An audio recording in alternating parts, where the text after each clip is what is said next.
கோழியும் சாப்பிடுங்க ப்ரோ. செஞ்சிடும். இப்போ நம்ம வந்து பக்கத்து கடைக்கு போகணும் வாங்கிக்கலாம். இப்போ வந்து நம்ம வாங்கிட்டு வரணும். வாங்க சாப்பிடணும். முதல் சாமி கோய் சாமி வச்சிட்டோம். எப்படி இருக்கு தெரியல. டேஸ்டியா இருக்கு. அடுத்து நம்ம அரிசி உருண்டை சாப்பிடுவோம்.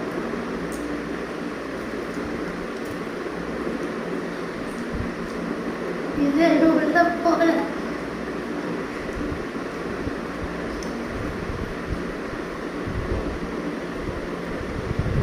இது செம்ம டேஸ்டா தான் இருக்கு.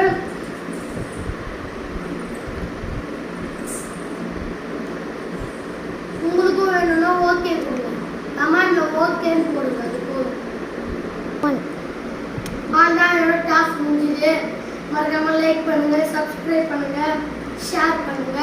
இது உங்களுக்கு வேணும்னா கமெண்ட்ல ஓகேன்னு போட்டு போயிட்டு